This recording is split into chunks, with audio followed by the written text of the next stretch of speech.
आजादी की आवाज है कि मैं बचपन से सोना हूं शबनम नहीं, और साथियों इसलिए तासीर मेरा नम नहीं। दिल करता है खुशहाल बना दूं अपने इस देश के दबे कुचलों शोषितों को। अरे मैं बिखर भी जाऊं तो कुछ गम नहीं, मैं बिखर भी जाऊं तो कुछ गम नहीं। आदरणीय भाई चंद्रशेखर आजाद जी, भाई जोरदार तालियों से स्वागत हो साथी, जोरदार तालियों से भाई साथियों, ताली, जोरदार ताली।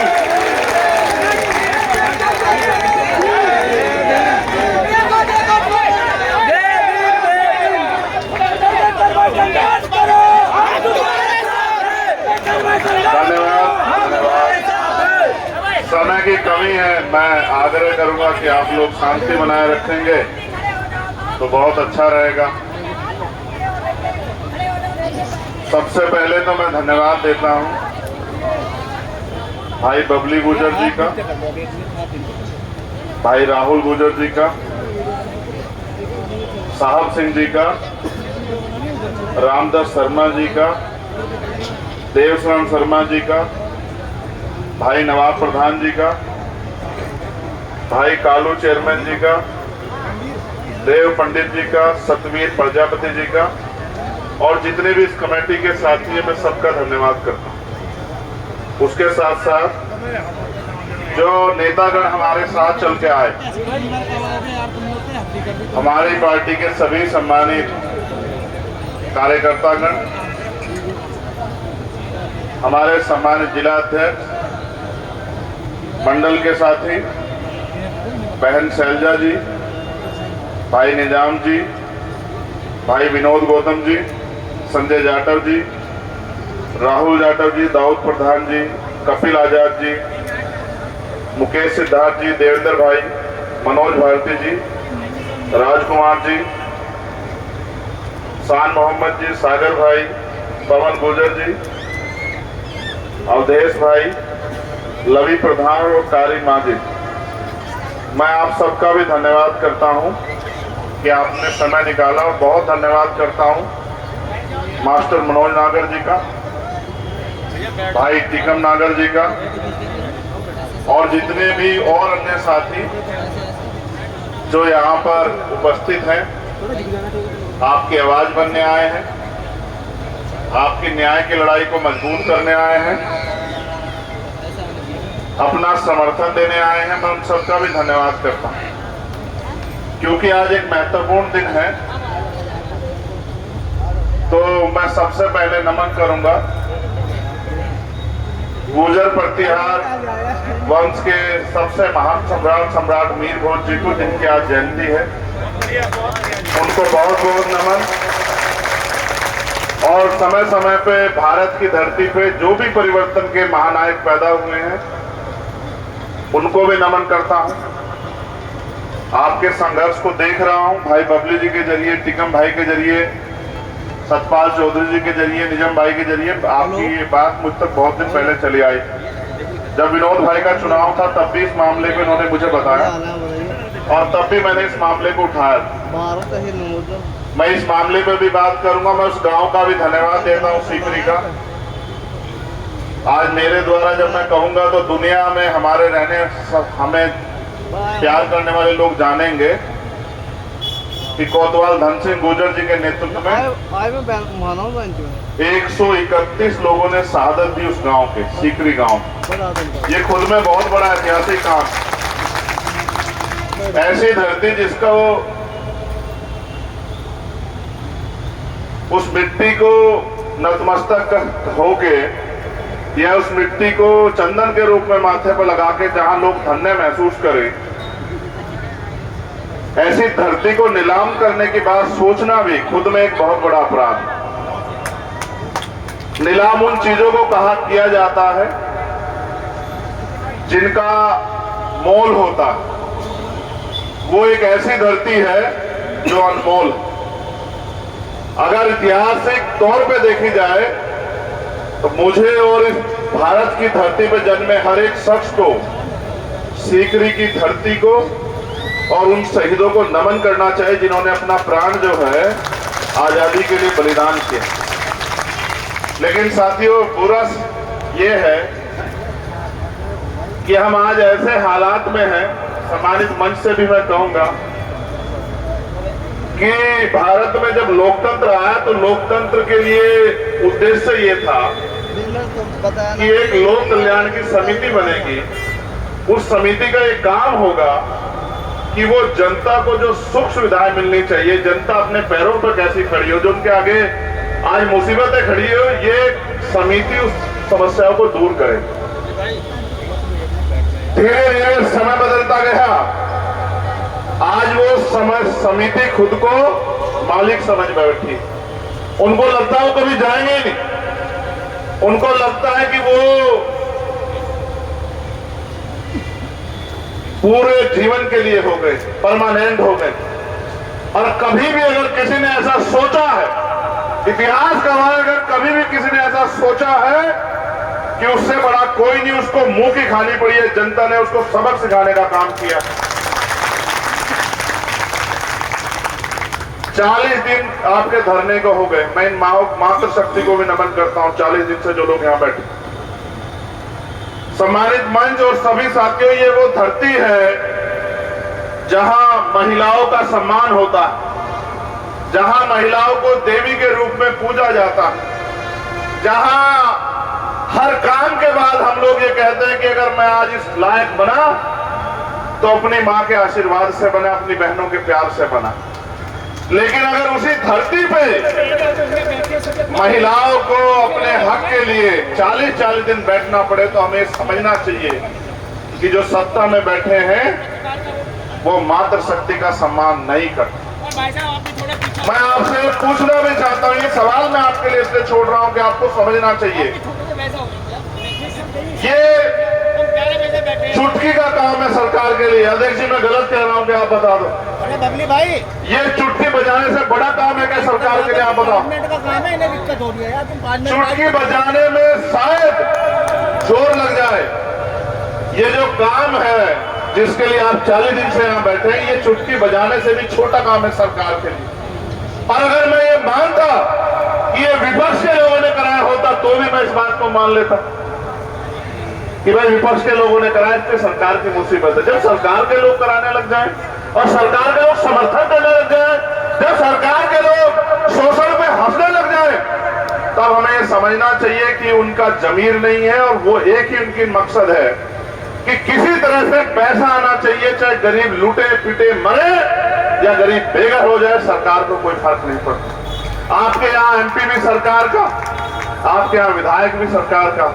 और मैं ये नहीं समझता कि क्या तो उनकी हैसियत नहीं है सरकार में कि वो आपकी आवाज उठा सके, या फिर उनके अंदर जमीर नहीं है कि वो आपके लिए लड़ सके, आपकी बात आवाज उठा सके।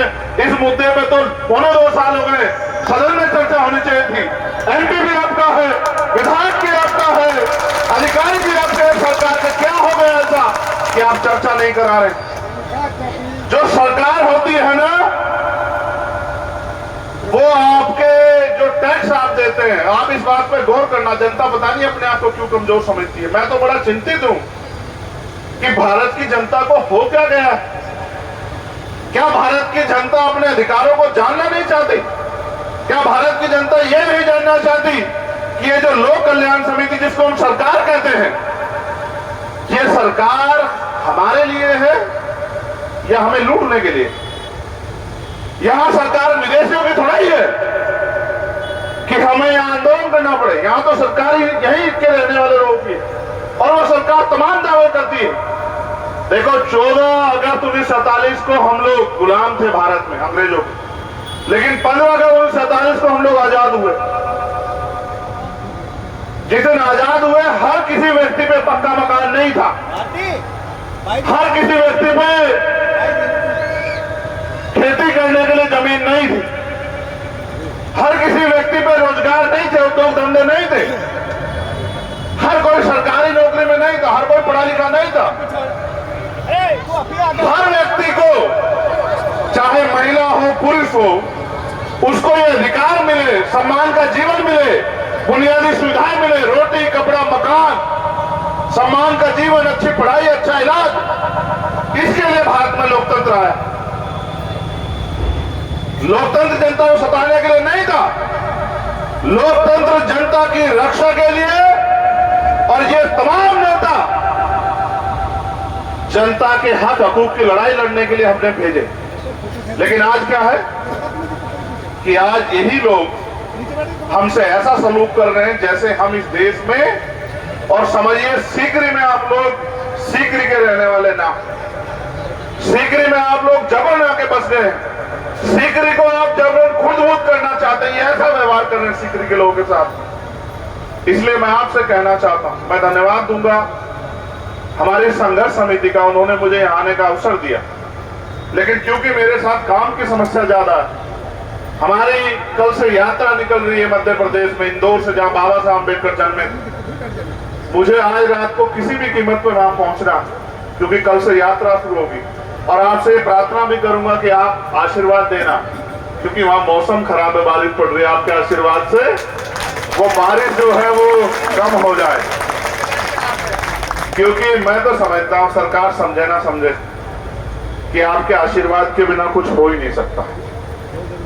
आपका आशीर्वाद जिसके साथ नहीं होगा उसके, वो चाहे सोने की रोटी खाने लग जाए, उसको चैन की नींद नहीं आ सकती। मैं इस बात को जानता हूं, तो इसलिए मैंने आपसे ये प्रार्थना की कि आप आशीर्वाद देना, प्रार्थना करना कुदरत से कि मेरा वहां का काम आसान हो जाए।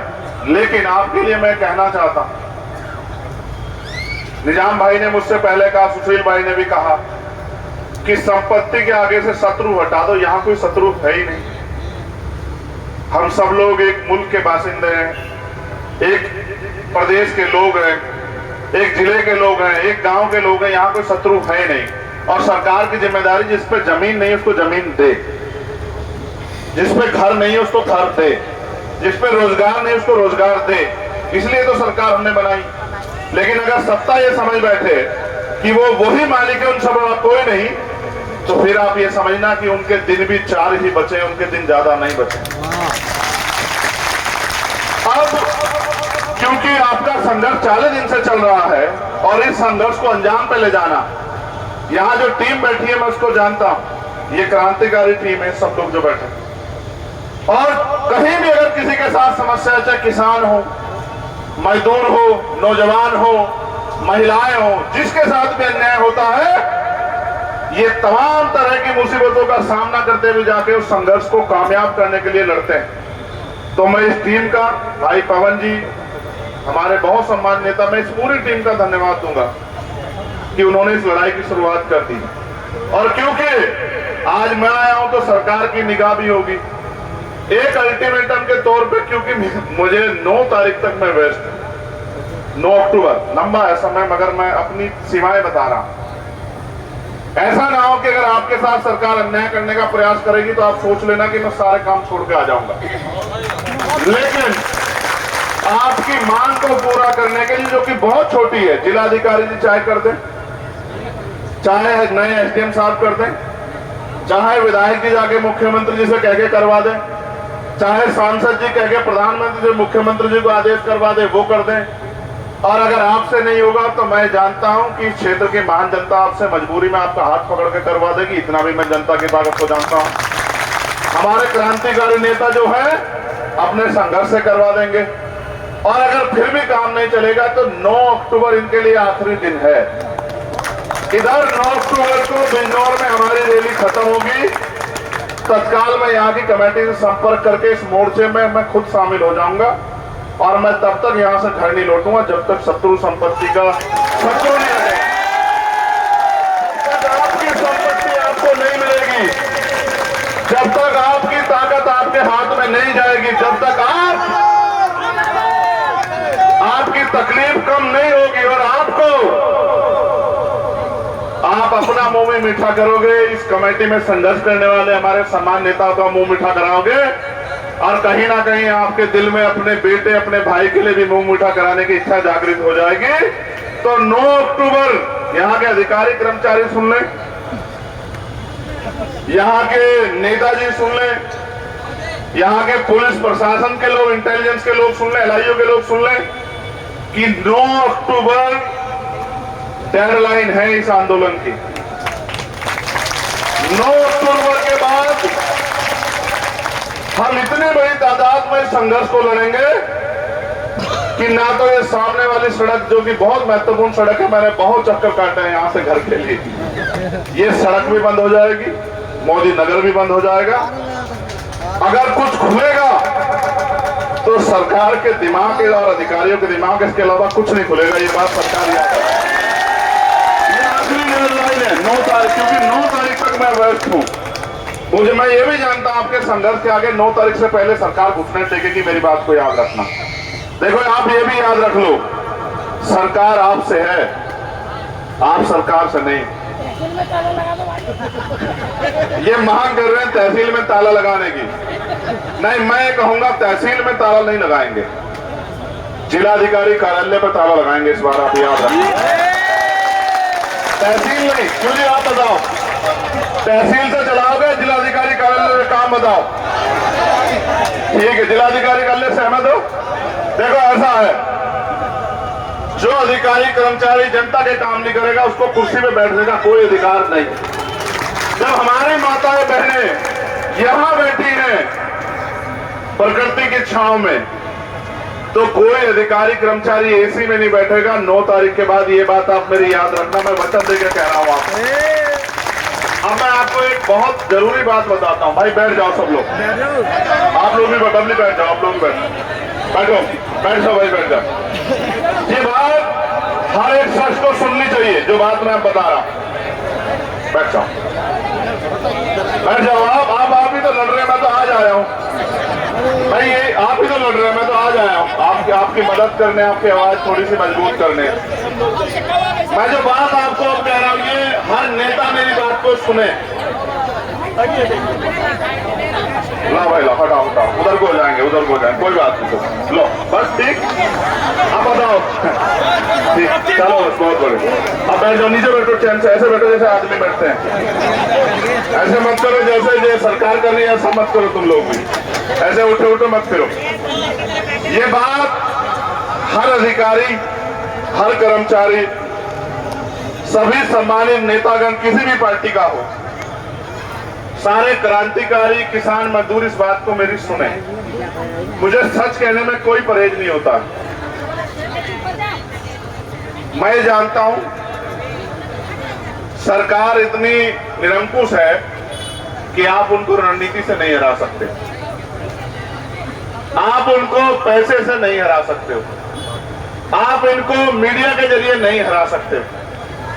अगर आप इन्हें हरा सकते हो तो सच्चाई और ईमानदारी से इसके अलावा कोई रास्ता नहीं। इस बात को आप मेरी सब लोग सुन लें। और जिस बात पे माओ मैं आपसे कहना चाहता हूं, आप बहुत खास है ये बात, सच बोलने के लिए बहुत बड़ा दिल चाहिए। सच नहीं बोल पाता आदमी, इसके लिए ये ताकत जो है ना, जमीन देता है, ये पैसे से नहीं आती मां। मैं जो आज आपसे कह रहा हूं उसको गौर करना। ये एक आदमी, जरा इसको देख लो, मनोज नागर को, खड़े हो जाओ भाई, एक बार को आप इसको देख लो भैया को। ये मास्टर मनोज नागर जी हैं। अब मैं आपको बताऊं, बैठ जाओ मनोज भाई। अब मैं जो बात आपको बता रहा ना, ए भैया रुक जा, मैं जब तक हूं तब तक तुमसे जिंदाबाद के नारे लगवाता रहूंगा, चिंता मत कर, क्योंकि मैं रुकने वाला नहीं हूं। मेरी बात पे गौर करना। किसान आंदोलन चल रहा था नोएडा 30 पे, किसानों की जमीन को लेके, और मैं उस आंदोलन में शामिल होने के लिए गया। एक बार गया, सरकार को समय देकर। दूसरी बार गया तो मैंने इनसे कहा, सब लोगों से, सब वहीं थे, सब क्रांतिकारी हैं, कि ताला लगाना है भाई। और मैं ताला कह के गया था कि ताला लगेगा नोएडा 30 पे। एक बार को तो हमारे लोगों को घबराहट हुई, लेकिन दूसरे पल उन्होंने तय किया कि भाई नहीं, कब तक बैठे रहेंगे, कोई ना कोई तो डिसीजन लेना पड़ेगा। हम तो अंग्रेजों के खिलाफ लड़ने वाले लोग हैं, इनसे हार जाएंगे क्या? मुट्ठी में लोग कभी नहीं हार सकते, कभी नहीं हार सकते। इतिहास गवाह है, गलत सोच से, गलत नियत से सच्चाई कभी नहीं आ सकती है। तो मैंने कहा ताला लगाएंगे, 2 घंटे का समय। 2 घंटे से पहले अधिकारियों ने कहा, शर्त यह थी कि जो किसान बंधे उनको जेल से छोड़ना पड़ेगा। एक बड़े सीनियर अधिकारी मेरे पास चल के आए। मैंने कहा भाई हमारे नेताओं से बात कर लो, भाटी जी भी थे उस दिन वहां। तो मैंने कहा भाई इनसे बात कर लो। उन्होंने कहा जी हम छोड़ रहे हैं उन्हें, आप यहां से चले जाओ, आप अपने कमिटमेंट पर रहना, हम अपने कमिटमेंट पर रहेंगे। घंटे के बाद मैं वहां से चला और 20 मिनट बाद मेरे फोन आया कि उन्होंने छोड़ दिए। वो यही थी भाई। तो एक ऐसी माँ वहां बैठी थी, रुपेश भाई की माँ भी थी वहां। बहुत काम की बात बता रहा, आपको समझ आएगी, बहुत बहुत जरूरी बात है। तो वो माँ मुझसे कहने लगी, बेटा छूट भी जाएंगे, ऐसा ही होगा जैसे हर बार होता कि आश्वासन मिलता और बात खत्म हो जाती। तो मैंने कहा, माँ अपने खून पे भरोसा रख, अगर आज नहीं छूटे तब मुझे कहना। फिर उन्होंने मुझे खूब आशीर्वाद दिया और मैं वहां से चला आया। वो सब भाई सामने छूट गए। अब एक दिन अचानक मैं 28 तारीख को यहां से जा रहा था, अपने जिले में देवबंद, बहुत प्यार से जा रहा, मुझे कोई मतलब ही नहीं। अच्छा, सुरक्षा भी मैं समझता हूं कि सुरक्षा वो करता है जिसने पैदा किया। अगर ये सोच के कोई घबराने लग जाए कि भाई कोई मार देगा, तो मैं समझता हूं आदमी आजकल बीमारी से मर जा रहा है, मेरे जैसा आदमी क्यों डरे। तो मैं अपने जिले में सुकून से अपनी गाड़ी में बैठे जा, अचानक से मेरी गाड़ी पे हमला हुआ। मुझे गोली लगी, एक गोली पीछे से निकल गई, 2 गोली सर के पीछे से निकली और मेरी जान बच गई। मुझसे सब लोगों ने कहा कि अध्यक्ष जी, गोली बाहर बिल्कुल करीब से लग के निकली है, जरा सी पीछे को होती तो गोली आपको मार देती। मैं भी सुनता रहा। 3 दिन बाद मैं थोड़ा सा रिलैक्स हुआ, तो मैं चेक कर रहा था कि हुआ क्या क्या। हुआ ये कि जिस दिन मैं वहां जा रहा था, उस दिन वो जो किसान छूट के आए थे, उनका सम्मान समारोह था खेड़ी में। और वहां की जो माए थी वो मुझे याद कर रही थी कि आज भाई नहीं आया, भाई आ जाता तो हमें बड़ी खुशी होती। और मास्टर मनोज मुझे फोन कर रहे थे, और ट्रू कॉलर पर जिस समय मुझे गोली लगी, उससे 1 सेकंड पहले मास्टर मनोज का फोन आ रहा था मुझे, और मैं अपने फोन में ट्रू कॉलर पे देख रहा था कि कौन है जो फोन कर रहा है। अगर मास्टर मनोज का फोन नहीं आता नागर का, तो मैं आगे को फोन देखने के लिए ना होता, और अगर आज मैं उस समय में आगे को ना हुआ होता, तो आज चंद्रशेखर आपके बीच में होता नहीं। ये बात मुझे मास्टर मनोज नागर से बहुत दिन पहले कहनी थी, लेकिन जब मैं संभल पाया तब मेरे याद आई कि किसका योगदान है। मेरे उस दिन ये याद आया, ना मैं किसान आंदोलन में जाता, ना वो माए मुझे आशीर्वाद और दुआएं देती, प्रार्थनाएं करती, और ना वो उस दिन मुझे याद करती तो आज चंद्रशेखर ना होता। इसलिए मैं कहीं भी अगर किसी गरीब की लड़ाई होती तो मैं जाति देखता हूं, ना धर्म देखता हूं, ना कुछ और चीज देखता हूं। बस मैं एक चीज देखता हूं कि अगर मेरी वजह से किसी के आंसू पुछ गए, किसी के चेहरे पे मुस्कुराहट आ गई, किसी का दर्द कम हो गया, तो ये मेरा सबसे बड़ा काम है। बस यही मुझसे आता है। राजनीति करता हूं मैं, वो अपनी जगह है, इसलिए करता हूं क्योंकि बहुत सारी काम यहाँ अच्छे नहीं हो रहे हैं, लेकिन मुझे ये लड़ाई लड़ने में बहुत मजा आता है। मैं आपसे वचन देकर कह रहा हूं, 9 अक्टूबर के बाद मैं आपको बैठने भी नहीं दूंगा, याद रखना। उस बेटे का क्या फायदा जिसकी माए बैठे और वो बेटे घर में सोए? ऐसा तो बेटा भी सपूत नहीं हो सकता। 9 तारीख के बाद आपके बच्चे संभालेंगे आंदोलन, याद रखना बबली भाई, और आर पार का लड़ेंगे, आर पार का, इस बात को याद रखना। क्योंकि ये वो मिट्टी है जिसके लिए हम लड़ रहे हैं, सीकरी की, जिसने शहादत दी है। अगर इस मिट्टी के लिए शहादत देनी पड़ी तो सबसे पहले सीना चंद्रशेखर आजाद का होगा, ये बात आप याद रखें। और मेरा सरकार से ये आग्रह है कि आप अपने लालच के बारे में मत सोचो, आप अपनी जनता के बारे में सोचो। जिस राजा के राज में जनता दुखी हो, वो राजा अच्छा नहीं हो सकता। कपड़ों से राजा अच्छा नहीं होता है, सियासत से राजा अच्छा नहीं होता है। राजा अच्छा होता है तो कर्म से, राजा अच्छा होता है तो सोच से, राजा अच्छा होता है तो अच्छी नीयत से। और जिसमें तीनों चीज नहीं है, वो राजा अच्छा नहीं हो सकता। इसलिए मैं आपसे कहूंगा, आप याद रखना, उन्हें आपको आग्रह करते बता रहा हूं, प्रशासन के लोगों, सरकार के लोगों, ये लड़ाई हक की है, अधिकार की है, कोई चोरी की नहीं है, कोई लूट की नहीं है। ये देश हमारा है, जनता के लिए है, सरकारें जनता के लिए है। तो डंडे से जनता को पशु समझ के हाँकना सरकारें बंद कर दें। 9 तारीख आखिरी दिन, 9 अक्टूबर, 9 तारीख के बाद मैं कमेटी से बात करके तारीख तय करके आंदोलन की घोषणा करेंगे। आंदोलन यहाँ नहीं होगा, आंदोलन जिला कार्यालय, जिला उस पे होगा, जिलाधिकारी कार्यालय पे, और आंदोलन अनिश्चितकालीन होगा। और ऐसे ही होगा जैसे नोएडा में हुआ था, कोई इधर ना उधर, ताला ठोक के होगा, और अधिकारी को भी हम वहीं बिठाएंगे जहां हम बैठेंगे, और उसके लिए हमें कोई कीमत चुकानी पड़े, हम जेल जाएं, लाठियां पड़े, मुकदमे हो जाए, कुछ हो जाए, चाहे क्या है। मैं कह रहा हूं जिंदगी इनकी वजह से, आप समझे, अगर वहां उस दिन नहीं जाता तो आज होता क्या। इसलिए आपसे कह रहा हूं, आप आशीर्वाद दो दोनों हाथ उठा के कि ये लड़ाई जो है हम लोग 9 अक्टूबर से पहले जीत जाएं। और अगर 9 अक्टूबर से पहले नहीं जीते तो मैं आपसे वादा कर रहा हूं कि 9 अक्टूबर के महीने में जीत जाएंगे। इस बात को भी आप याद रखना। जमीन हमारी आपकी, जमीन हमारी आपकी, जमीन हमारी आपकी। ये बात सरकार को बतानी थी और सरकार तक चली गई है। बहुत बहुत धन्यवाद। क्योंकि समय की कमी है, बहुत सारे साथी अपनी बात रख नहीं पाए।